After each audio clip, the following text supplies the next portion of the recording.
Lahat na ng bus pinuntahan ko, wala naman yung bus. Hi! Hello, where you from, brother? Honesty policy na naman guys, walang gate. Murang grocery store yan dito sa Europe. Hindi pa ako nakapasok dyan. 390 lang. Let's go. Ano, parang feeling ko yung chan mo nag-adjust yung kanyang capacity. Parang mahal sa ano na to, sa area na to.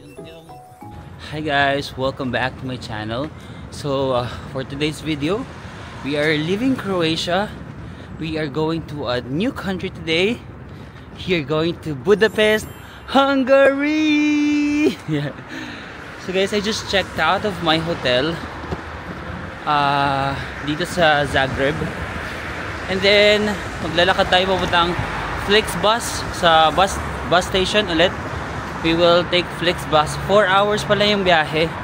4 hours yung biyahe from Croatia to Budapest, Hungary. So my trip is at 10:45. Tapos umalis ako ng bahay mga 10. Tapos yun ko yung travel time, 20 minutes if magta-tram, tapos 25 minutes if mag-walk. Sabi ko, shucks, baka maligaw pa ako sa tram, di ba? Kung saan pa ako mapunta. Kasi never pa ako nakapag-tram dito. Sabi ko, mag-walk na lang ako kahit 25 minutes. Wala pa akong breakfast. Ano na to? Fasted cardio. Nagka-cardio ka nang wala kang kinain. Mas makaka-burn ka ng fats. Sabi ko, sige, go. Nakari na lang natin yung 25 minutes going to the Flixbus bus station. Kumayan ako mag-vlog guys para mapabilis yung lakad ko. Kasi medyo maaga dumadating yung mga bus dito sa Flixbus eh. Kasi hanapin ko pa kung saan siya magpaparada. Say goodbye to Zagreb. Bye Zagreb. Alright guys, kita-kits tayo sa bus station. Ay wait lang, few reminders lang. Bago kayo aalis ng hostel at lilipat kayo ng bagong lugar, always check your passport, check your wallet, check your cellphone. Yung mga important things, dapat lagi mo siyang chine-check bago ka umalis. Kasi mahirap yung maiwanan mo siya at mahirap na siya balikan, di ba? Baka mawala pa. Also, always put moisturizer. Ngayon ko lang na-appreciate yung moisturizer guys. Parang everyday yung buong katawan ko kailangan ko ng moisturizer kasi dry na dry siya sa sobrang lamig. I swear, sa buong parts. Sa buong parts ng katawan ko very dry. Tapos yung mga Korean products, may mga konti kasi akong dala na Korean products. Yung pangpatulog yung nilalagay-lagay dito, yung parang ganon. Yung tela. Yung parang pang moisturize. Ngayon ko lang din siya na-appreciate kasi sobrang dry ng mukha ko. Pag naglalagay ako dun bago matulog, parang ay, ang saya. Meron na, dito na ako sa may Flixbus. Merong bus pero papunta siyang Vienna. Papunta kasi tayong Hungary. Meron ding bus doon, papunta naman siyang Venice. So, di ko alam kung saan ba yung mismong bus stop, but dito na lang tayo since dito nag-stop yung isang bus. Pero may isang Flixbus din kasi dun. Abang-abang na lang tayo sa mga dadating na bus. Makikita nyo naman yung bus number eh. Bus 946.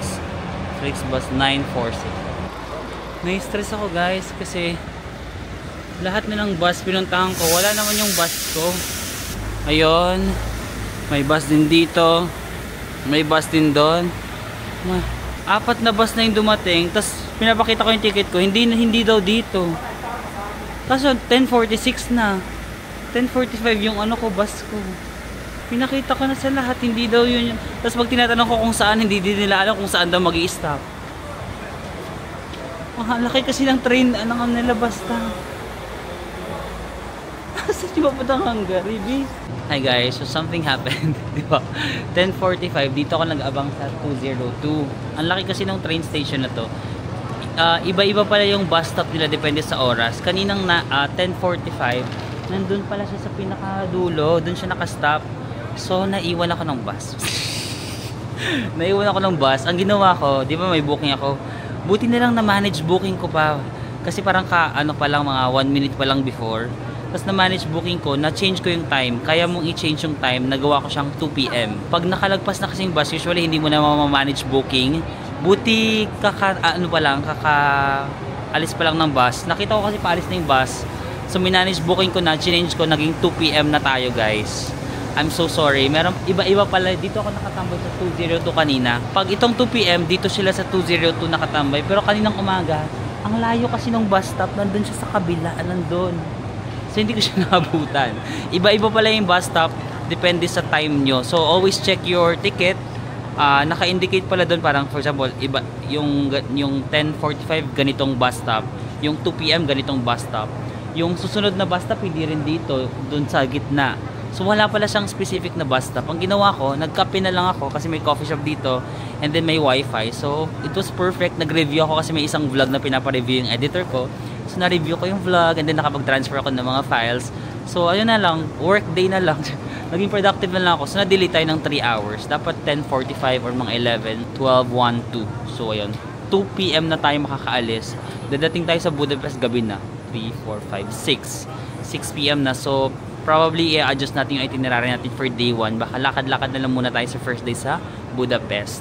But yeah, inagahan ko na 30 minutes before. Nandito na ako sa 202 para hindi na tayo maiwan ng bus. So always remember that dito lang naman sa Zagreb, no? Dito lang naman malaki yung bus stop. Sa Slovenia tsaka sa saan tayo nang galing? Sa may Venice, hindi naman sobrang laki ng bus stop. Dito kasi ang dami nilang stops talaga tsaka ang daming bus na dumadating. So ang hirap identify. Saan ba dito yung bus ko? Nakasulat pala ha. Tignan nyo yung ticket. Huwag kayong gumaya sa akin. But yeah, we are now going to Budapest. Let's go. Hello guys, pakita ko. Ito na yung bago kong ticket, no? And Zagreb to Budapest.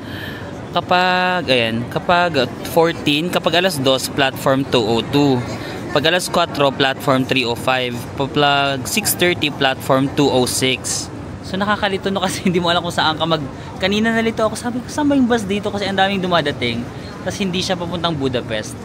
So always check your booking pala. Nandun pala yung platform. Kasi paiba-iba siya. Every time of the day, paiba-iba siya. But silver lining, nakapag-review ako ng isang vlog, may post tayo bukas. And then, nakapag-transfer ako ng mga files kasi ang bilis ng internet. Ang bilis ng internet dito sa coffee shop na pinagtrabahoan. Medyo kinakabahan na naman ako guys kasi 1:52 na, di ba 2 yung 2 PM yung bus ko. Pero nasa tamang na ako, oh. Alas 2, Zagreb. Tapos, ayan daw, yung alas 2 daw, platform 202. Nandito na ako, platform 202. Nasaan ba ako? 202, di ba? Tama na eh. Merong dumating na bus, tapos chinek ko, hindi siya papuntang Budapest. Meron din doon, ayun oh. Kanina doon nag-park yung umaga doon sa malayo. Pero nagtitiwala pa rin ako. Nagtitiwala ako na dadating siya. 1:53, 7 minutes. May bus. Sana ito na. Bus 976. Ikaw na ba? Ang magsasalba sa kinakabahan ko na. That's the bus! Nabasa ko na guys. 976. Ayun no, sa taas. Bus 976 to Budapest. Gotcha. Tama nga guys. Ayan no. 202 976 going to Budapest. Let's go! So yun guys, yung pamasahe ko pala from Croatia, Zagreb to Budapest, Hungary, 24 euros or mga 1,500 siguro, no? 1,500 pesos. And may kasama na yun na 20 kilos na luggage, no? And then ang biyahe pala is 4 hours. So makakarating tayo dun mga alas 6 na ng gabi. Madilim na yun. Ngayon pa nga lang 3:18 pa lang, pero parang padilim na. Medyo gloomy na or parang maliwanag lang sa camera ko pero parang madilim na sa sa real world. Tapos guys, yung mga buses pala, meron siyang wifi, no? Ewan ko, may wifi ngayon, nung chinek ko may wifi. And then meron palang CR. So, mukhang hindi kasi CR kasi parang maliit lang siya. Tapos may mga tao na nakikita ko, bumababa sila yung malapit sa door, sa gitna. Meron palang door doon. Tapos yung pala yung CR. So yung mga Flixbus, may mga CR pala siya lagi. So kung kasi matagal tong biyahe, di ba, 4 hours. So parang, ayun, kung mawiwiwi ka na, at least meron ka ng CR. And then yung sa eSIM ko pala guys, nagbook lang ako ng eSIM sa Klook, no, na 20 gig, good for 1 month, for 30 days. Kaso kaninang umaga naka-receive na ako ng email na 100 MB na lang yung data ko. Kasi pang 20 days ko na guys sa Europe. So parang 1 gig per day yung nagagamit ko. So bumili ulit ako ng panibagong eSIM, mga 1,700 pesos. Good for 30 days, 20 gig. So you can still use my code Marvin sa Makukulok para makabawasan niyo pa yung inyong babayaran if magbubook kayo ng eSIM. Maganda siya, wala akong maging problema sa eSIM ko. Yung eSIM na nabook ko, like valid na siya for many European countries. And sa Signal, wala naman ako naging problema, nagagamit ko siya sa lahat ng bansa. But make sure lang na yung phone mo is eSIM compatible. Dapat hindi siya naka-open line siya, hindi siya yung parang naka-lock to a particular network, kasi sometimes eSIM wouldn't work kapag naka-lock siya, no? And then ano pa ba, ayun lang naman yung mga updates ko. Wala akong pagkain kasi kanina may binili akong biscuit. Actually may binili akong parang 2 euros na biscuit. Tapos nung nasa bus stop ako, tapos meron kasi itong parang basurero ba yun siya, or basta nagtitingin-tingin siya ng pagkain sa basura, tapos wala siyang mahanap. Tapos as a good Samaritan, parang naawa ako. Sabi ko, wala siyang mahanap na pagkain. Sabi ko, ibibigay ko na lang yung biscuit ko na binili. Parang malaki pa naman yun kasi 2 euros yun, parang wafer na malaki. Sabi ko, ibibigay ko na lang kasi nakakaawa, kasi matanda na siya, tapos wala siyang nakitang pagkain.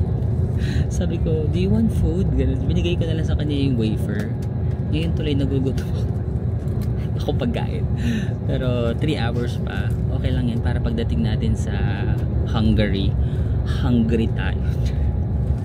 Pagdating natin sa Hungary talaga tayo. So magdi-dinner tayo, sakto gabi na tayo dadating. So kakain tayo ng madami, okay? So I'll update you later. Hi guys, we finally arrived here in Budapest, Hungary. Hey guys, dito nag-stop yung bus, and then merong train station lang dito sa gilid. Ayan, parang subway pa baba. So ginabi na tayo. It's currently 5:40. So ang total na biyahe 3 hours and 40 minutes. Pasok lang tayo dyan sa parang train station. Kasi ang hotel ko guys, ang Budapest kasi nahati siya sa dalawang area, no? Ang Buda tsaka Pest. Buda area and Pest area. Itong bus stop kasi nandito siya sa parang Buda area, while my hotel is on the Pest area. So kailangan pa natin mag-train para makapunta sa Pest area. Yung Pest area kasi more on the city center. Ay, shush. More on the mas lively ang Pest area. Mas flat siya. Ang Buda more on the hilly side, parang mountainous side. Nandito yung mga parang old castles, mga ganun. So doon tayo sa parang mas city area. But I'm not sure kung paano tayo makakakuha ng ticket. Kasama kaya ito sa Eurail ko. Wait lang, quick check ko lang kung kasama sa Eurail. If hindi, hindi to kasama kasi subway. Pero check ko lang. Hindi nga kasama yung metro guys sa Eurail, no? Ano lang talaga siya, parang intercity or inter-country. So kailangan natin bumili ng ticket. Ang currency pala dito sa Hungary guys is hindi euro, no? It's called HUF or Hungarian forint, ganun. And then, chinek ko na sa Google kung paano tayo makakapunta. So, sabi niya, from M4, ayan, M4, Kelenfold, kailangan natin makapunta sa Rákóczi-tér, and then we have to walk 11 minutes. Going to Netizen, Budapest Center, which is my hotel. Meron namang other option na binibigay si Google. Pero ayun, magta-transfer pa. Sige, okay na ako dun sa isa lang, tapos mag-walk ng 11 minutes. Kaya rin ako mag-walk ng 11 minutes, guys. So, bili na lang tayo ng, meron ditong mga ganyan, bilihan ng ticket. Check natin. Pwede kayang credit card dito. Kasi wala akong cash eh.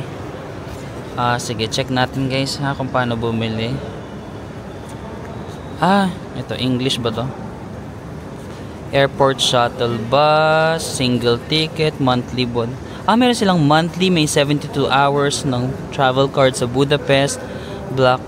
So ang single 2,200 HUF. Ito na lang tayo, 24 hours. Konti lang yung difference, 25 HUF. Magkano yon? Wait, check ko lang. Meron silang single ticket. Ang single ticket ito 450 pala. Pero doon na lang tayo sa 24 hours kasi baka bukas kailangan ko rin mag-train. Ayan, go 360, mga around 360 pesos lang guys. Doon na tayo sa 24 hours from now. Paano yung validity nito?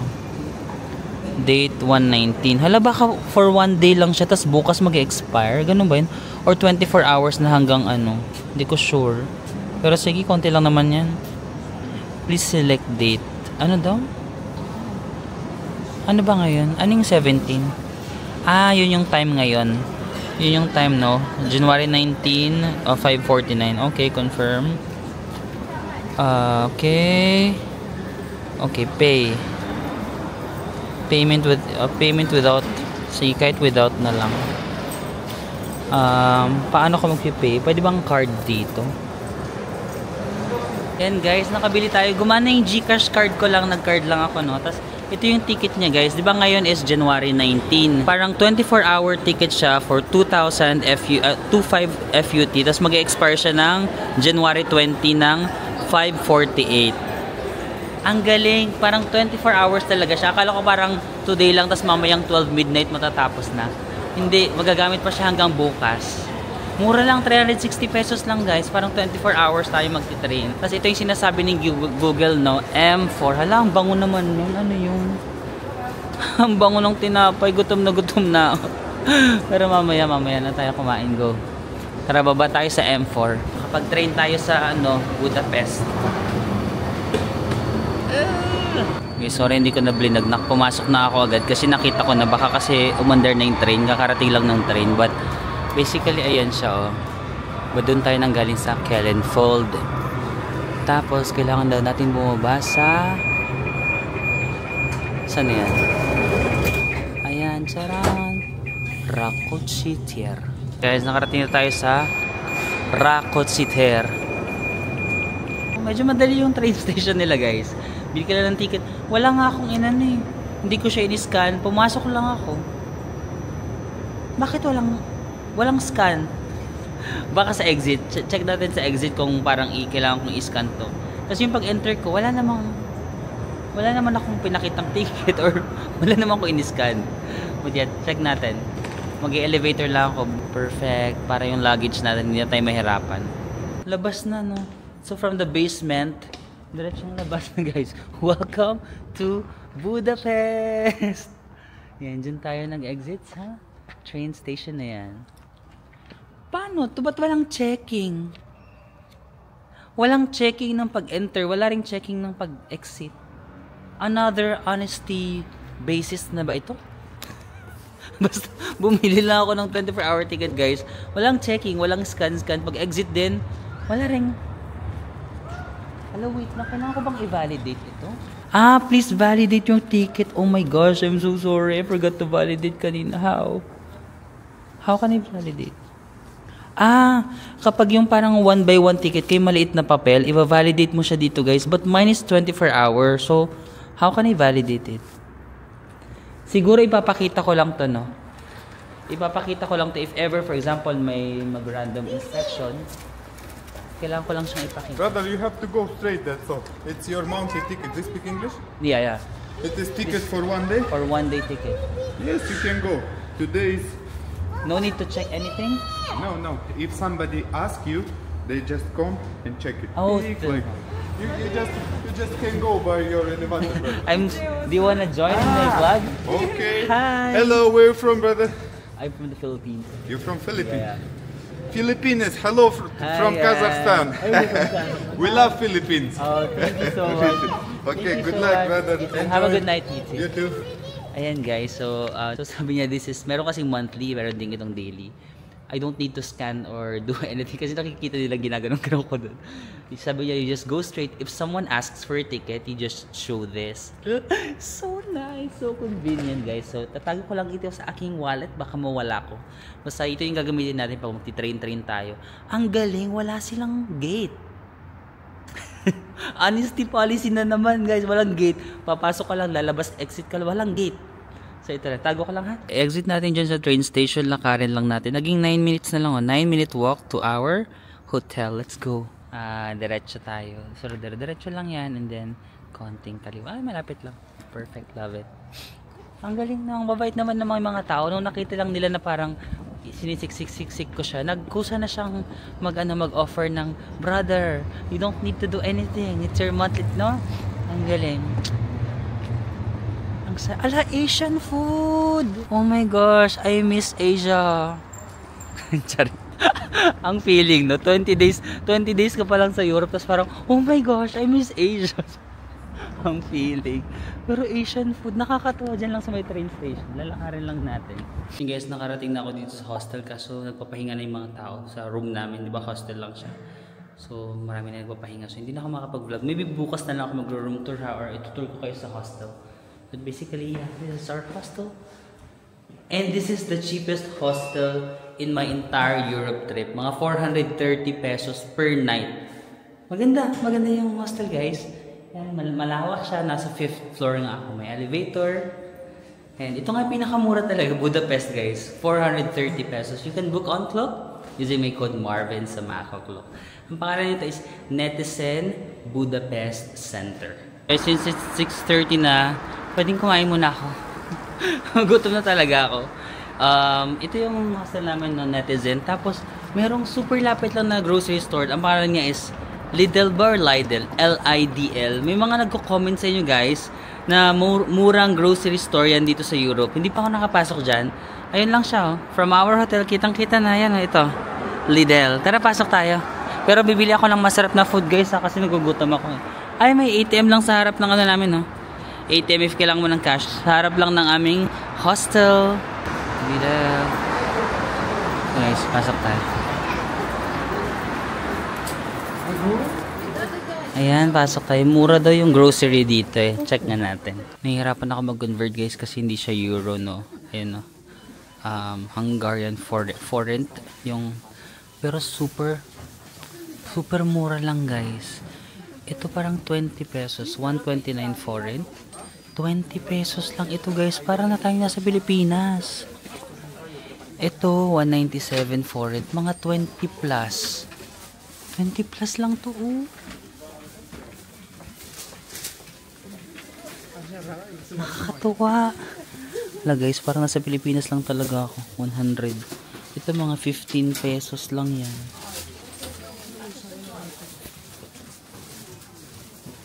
Ang mura. Parang feeling ko, bumalik tayo sa Pilipinas guys. No? Ang saya ng Hungary. Ito ba yung pinakamura sa Europe? Ba't ang mura? Nahihirapan lang ako mag-convert kasi foreign to guys. Yung kilo ng mansanas nila 749 forint or mga 105 pesos. Yung kilo 105. Nasa Pilipinas na talaga tayo guys. Ang saya naman. Ba't mas mura pa to? 699 lang yung kilo. Mas magaganda nga to eh. Huh?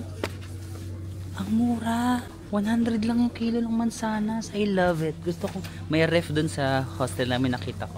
Parang gusto kong bumili ng mga isang kilong mansanas. Ang mura na, natutuwa ako. Pero pwede yung kakainin ko muna din ngayong dinner, yung medyo hindi masyadong healthy. Okay lang ba?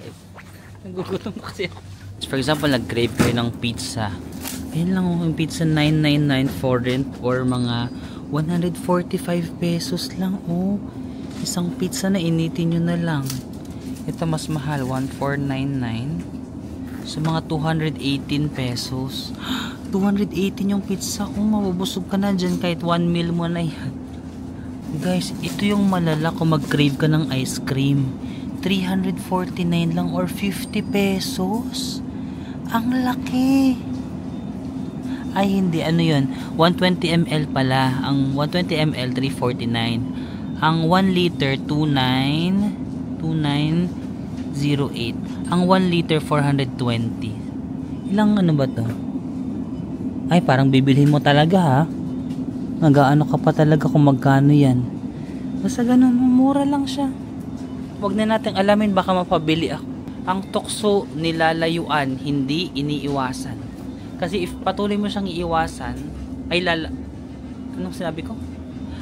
Ang tukso nilalayuan kasi pag iiwasan mo siya, minsan hindi mo siya maiwasan.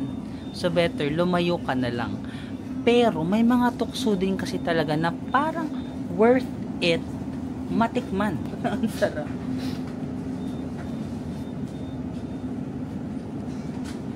Kinakausap ako guys kasi ang laki.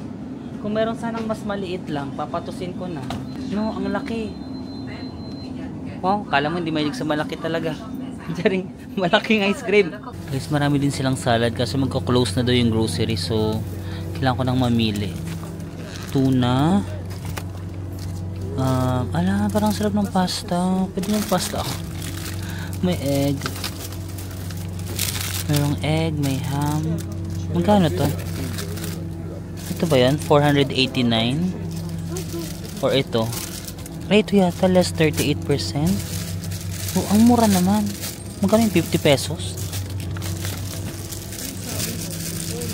Parang gusto ko to. Ano ba to, rice? May rice. Ayoko mag-rice. Pero tuna rice.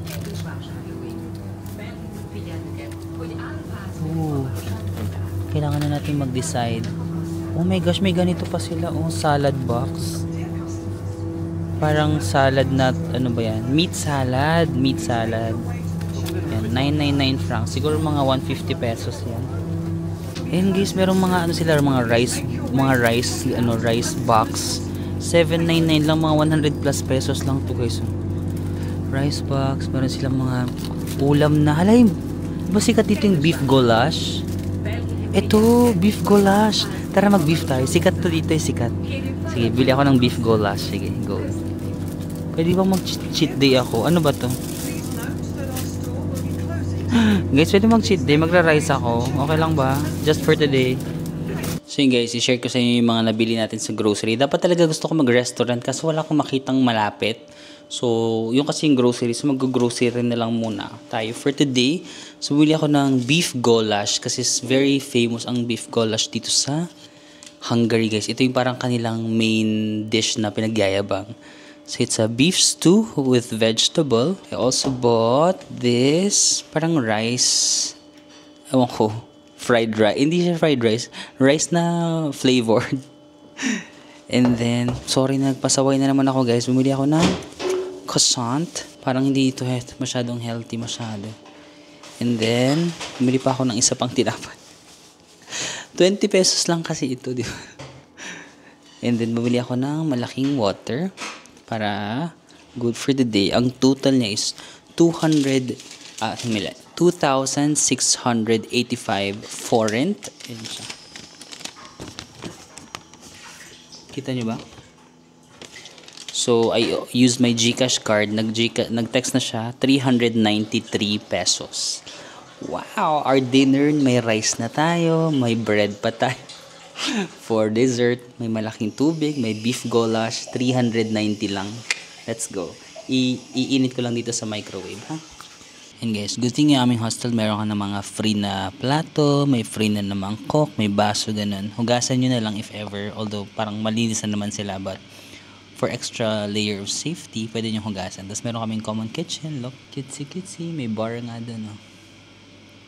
It's our hostel. So guys, kainin na natin ang kanilang pinagmamalaking beef goulash.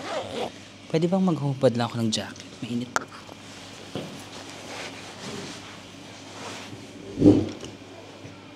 Guys, yung outfit ko para akong tricycle. Naka-t-shirt ako tapos parang tricycle driver. But yeah, yan, tikman na natin yung beef goulash. Actually, gusto ko talaga magre-restaurant ako ngayon. Sabi ko, gusto ko ng masarap na pagkain na beef goulash. But yan, nakita natin to sa... So, it's actually a stewed beef with vegetable. May patatas. Carrots ba yan? Let's try it.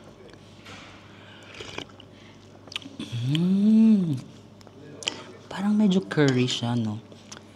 Para siyang kaldereta na masabaw, no? Alam mo yung kaldereta pero may sabaw siya. Yan yung lasa niya. Ano yung itong rice na to?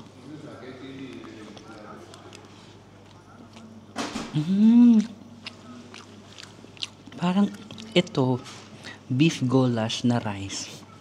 Ito, beef goulash na soup. So, parang pares yung lasa. Hindi ko makuubos to. Super laki ng rice, guys. If mahilig kayo sa pangmalakasang rice, ay, parang good for 2 tao tong serving nila. Pero may mga beef na rin pala yung rice. Ito itself, pwede na siyang meal. Kasi may ulam na siya.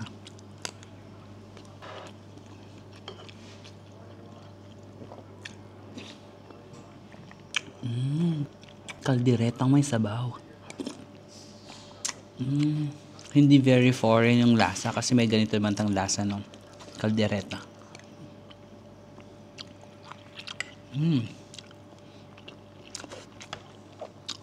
Rice, finally rice.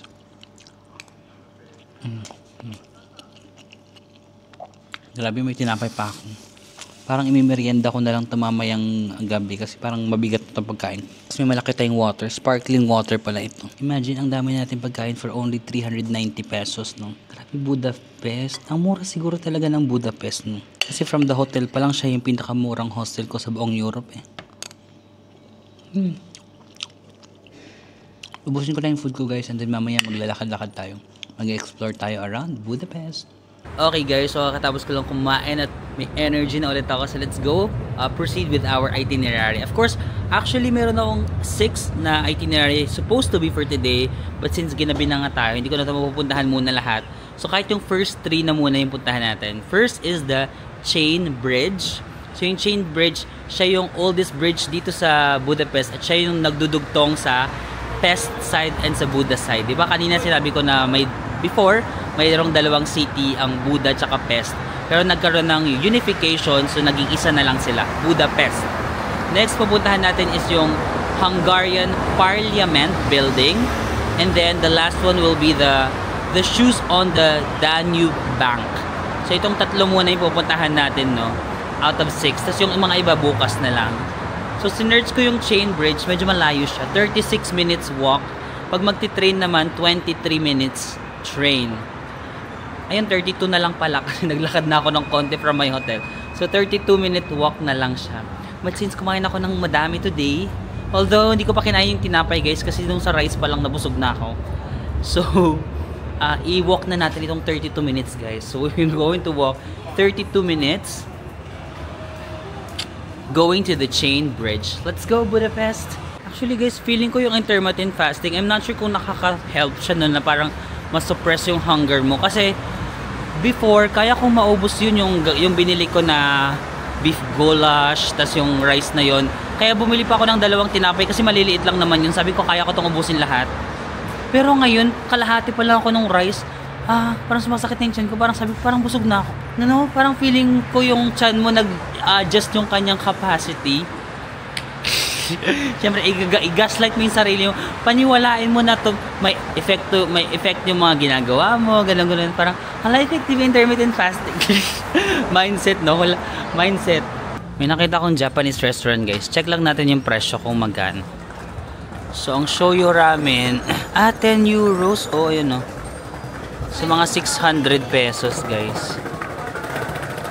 10 euros or 3,880 forint. Meron mga 10, no? Mga around 600 pesos. O nga, no? 11, 10.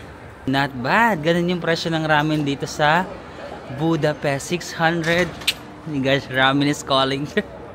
Bukas, magra-ramen ba tayo bukas? Mura lang. 600. Parang sa Pilipinas lang. Yung mga ramen nagi. Ganun. Ay, ayun.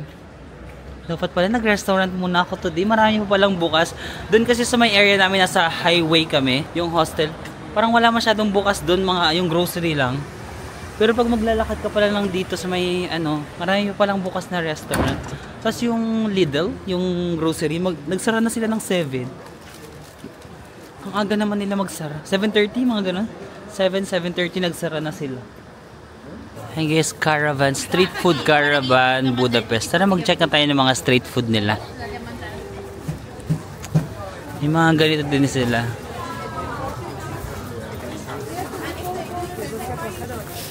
Sold out. Hey guys, mga burger nila, 4,300 lamb, 4,300 forint. Ito naman, 4,300 din. Kano yun? Kung mahal pala ng 4,300, 627, no? Parang kapresyo na siya ng ramen. Ayan, no, may mga chicken box. Box single, 7,400. Ang mahal nun, 7,400. Pero kasama yun, burger na chicken fries and everything in between.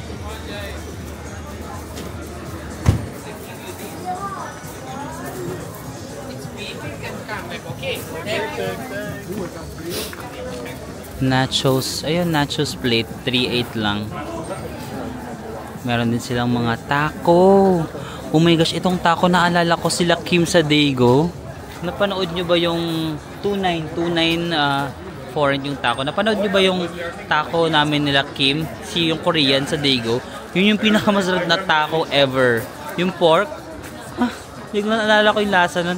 Super duper sarap. Yun yung pinakamasarap na taco na tikman ko sa aking buhay. Yes, malamig na naman. So meron na naman silang mga pa-fire dito.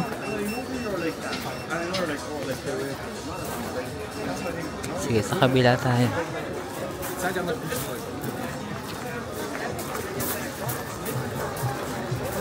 Ito. Mga drinks nila. 3,200. Parang mahal sa ano na to, sa area na to. Yung food, street food nila mahal. No, ba't ganun? Mas mahal pa dito kasi sa restaurant. Ay, naipit ako dun Pwedeng paulit. Pwedeng paulit. Nagustuhan pala yung pagkaipit. Hindi, joke. Lalabas na tayo. Mahiwagang Elelezir. Walay gutom pa. Walay pa yung mga jokes mo. Hindi pa habi. Ano kasi ngayon alam mo naman, first day of the week, medyo tinatamad pa talaga ako because it's hindi nag-cooperate yung gusto kong joke. Ayan it's Monday. Wala na tuloy. Yung ilaw kasi hindi siya nag-cooperate.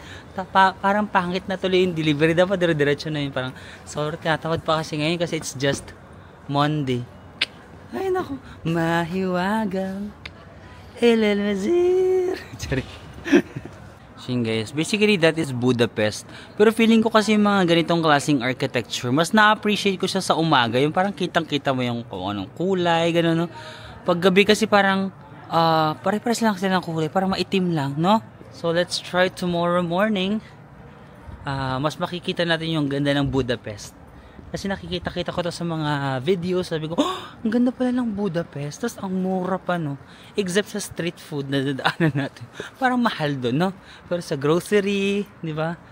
Tapos sa ramen, 600 lang din. Pwede na.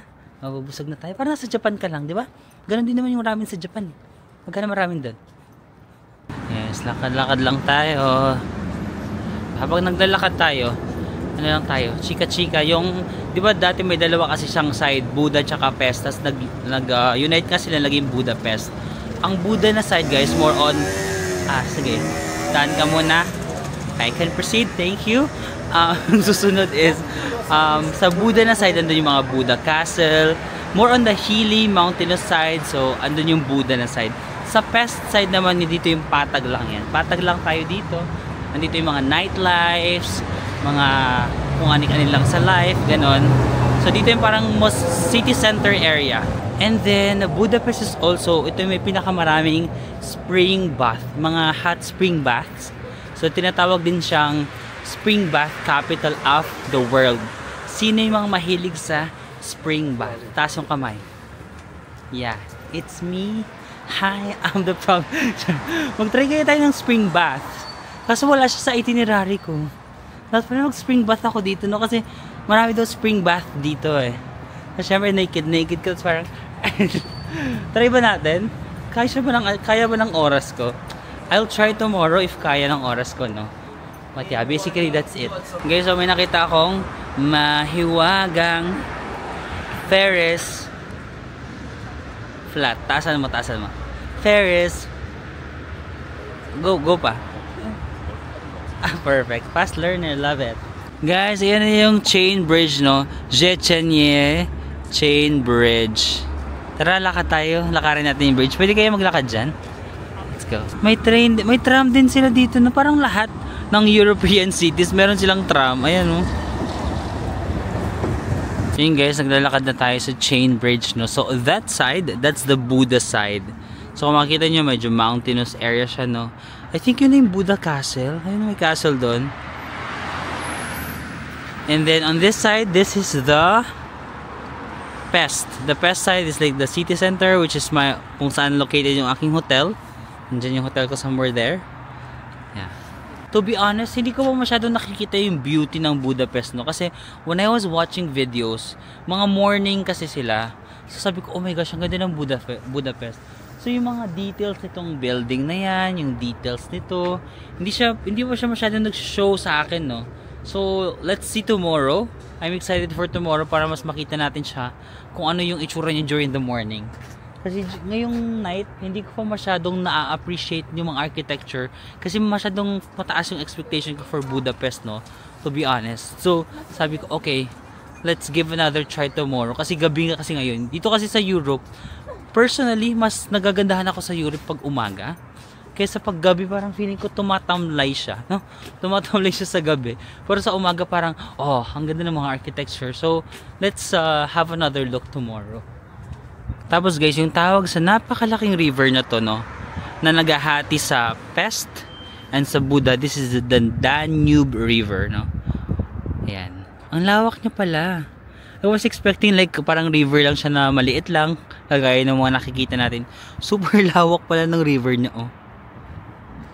Oh my gosh, feeling ko maganda to tomorrow. So guys, ang weather kasi ngayon is 0 degrees. Dito kasi di ba open air, medyo mahangin.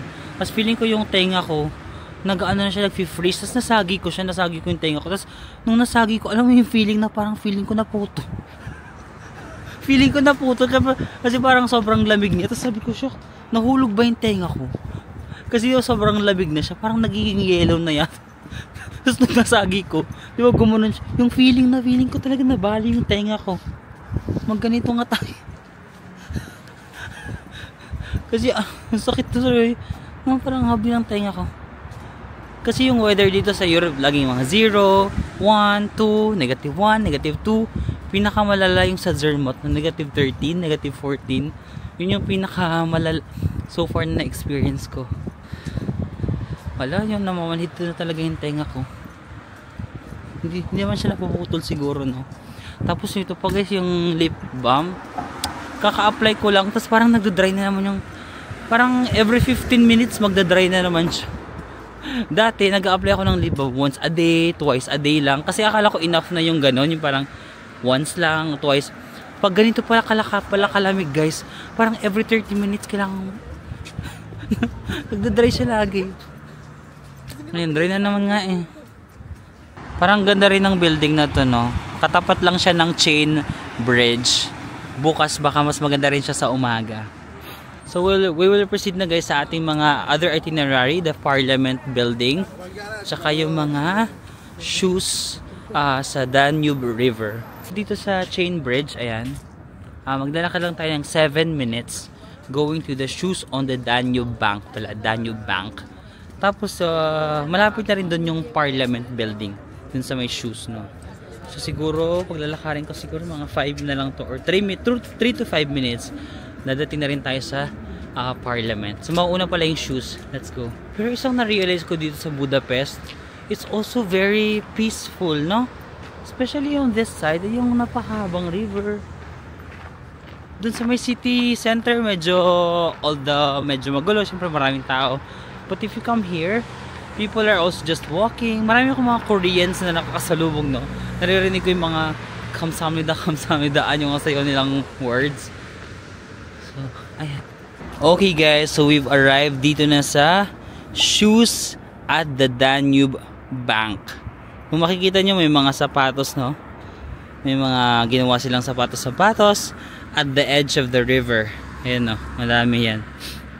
So, do you have any idea kung bakit may mga sapatos dito sa may Danube River? Game. Ang makakasagot, magkakaroon ng 100,000 palakpak. Charing. So guys, kaya itong mga shoes na to, yan, remembrance siya ng massacre na nangyari noong World War II. So yung mga Jews, like yung Jews people, hindi yung pineapple ha, or mga orange, hindi ganyan. Yung mga like Jews, like Jewish, ganon, mga Jews people, they were killed on this river, no. So minasakar sila, pinaluhod sila dito, pinatanggal yung sapatos nila, and then isa-isa silang binarel. Tapos itinulak lang yung kanilang mga katawan dito sa river. So it's a very very tragic moment, no? Very tragic moment during the World War II. Tapos di ba tinapon nila yung katawan kasi para matangayin lang ng river kasi ang laki ng river na 'to. Nabasa ko ba itong Danube River, like it flows into 10 countries, like umaabot siya sa Germany hanggang sa Black Sea. So mahaba pa itong Danube River. And do you know why kung bakit pinatanggal nila yung sapatos? Kasi during that time daw, during the World War II, like itong mga sapatos very parang valuable, so pwede mo siyang ibenta. So alam mo yung parang pinatay mo na nga yung mga Jews na people, kinuha mo pa yung mga gamit nila kasi ibebenta mo. So it was very very tragic. That's why nandiyan siya, diba? Parang it serves us as a reminder doong tragic na nangyari during the World War II. Kung sino man yung nakakaalam nito at nakahula ng tamang sagot, give me your Gcash. Sisendan kita ng maraming palakpak, 100,000. Okay guys, so we have reached to the Parliament building, no? Grabe, ang laki niya. Kasi it is facing the Danube River. Ito yung river lang. And ayun yung chain bridge. Diyan tayo guys sa chain bridge. Nandito yung shoes on the Danube River bank. So if you just walk straight, mararating nyo ang Parliament building. Sobrang laki. So itong Parliament building, kinonstruct siya kasi nga, di ba dati magkahiwalay yung Budapest, parang may isa pa daw na city eh. Tapos nag-decide sila na i-unify lahat, no? Parang maging isa na lang. So nung naging isa na lang siya, naging Budapest, sabi nila, okay, let's construct a new building, a Parliament building, para ba i-highlight yung pagiging isang sovereign state na lang nila, lahat ng city. So ito yung ginawa nila. And then nung kino-construct daw nila ito, nagkaroon pa ng parang international competition, parang different na architects yung magsasuggest ng kanyang design.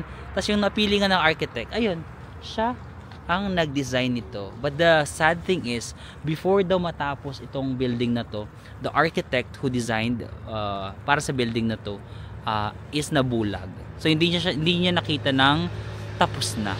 Also, di ba nagkaroon nga ng international competition, two other competitors, may mga ideas din daw sila na ibinahagi dito. So merong main na architect yung nabulag, pero meron din daw dalawa na meron din contribution dito. Unfortunately, it's closed. Let's see if we can go inside. Pero tinignan ko sa Google, closed na siya. At nanginginig na rin yung kamay ko, Ate B. Parang hindi ko na maramdaman yung kamay ko pag nagmo-move ako. Pero ang galaki. Wait lang, picturean ko lang. Okay, so grabe yung architecture. Ang ganda, oh. Wow. May mga ganito pa sila dito, mga bench. So pwede kayong umupo, tas nakaharap kayo sa river, no. Parang ang saya nito kapag medyo maaga pa, no. Medyo hapon-hapon. Feeling ko mas maganda dito, oh. Ay, tas may napanood ako na vlogger, if you want a better view of this building, kasi ito nasa close up kasi tayo, no. Doon sa kabila, ayun, no. Ito, Novotel ito. Diyan daw maganda mag-picture, guys. Sa may harap ng Novotel, tas ang background nyo itong Parliament building. So that is the Buddha. That's the Buddha side. This is the Pest side, na. Pero yan. Punta daw kayo dun sa may Buddha side, sa may Novotel. Yun yung napanood ko. And then dyan kayo mag-picture. Let's see, we will try tomorrow. It's gonna be a long day for us, no? Marami tayong gagawin bukas. Nagahan ko na lang na gumising. Okay guys, so I think I have to end the vlog na muna tonight, no? So maglalakad-lakad lang naman ako dito. Sobrang lamig na talaga, sabi ko ayoko na mag-vlog kasi gusto ko nang itago yung kamay ko sa bulsa ko. Kasi sobrang naninigas din kamay ko, guys. Yung tenga ko din parang nag-freeze na. Sabi ko, okay, tomorrow na lang ulit tayo mag-vlog for Budapest. And hindi ko pa kasi talaga nakikita, look. Although may mga nakikita na akong ganyan, pero hindi ko pa fully nakikita yung architecture niya. Look, ganyan lang. So, para siyang yung sa Paris, di ba? Pagdating ko sa Paris, gabi na. So, parang hindi ako masyadong nawawaw sa Paris. Pero nung pagka-umaga, boom! It was a totally different world. Na parang, ang ganda ng Paris, no? So, parang, feeling ko ganyan din yung mangyayari sa atin sa Budapest. Kasi nga, gabi na ako dumating talaga. Hindi ko siya naaabutan ng maaga. Kasi nga, naiwanan ako ng bus, di ba? So, let's see tomorrow. I think tomorrow mas makikita natin yung details ng structure, yung colors, and all that. So hopefully, no, tomorrow mas ma-explore natin siya, guys. But now I think I have to end na muna. Maglalakad-lakad lang ako dito. Magtataklob na ako dito. Mag-emote-emote na parang it's so lamig na, no. So maraming salamat. And I'm going to see you again tomorrow. I'm going to see you on the next one, guys. Bye-bye!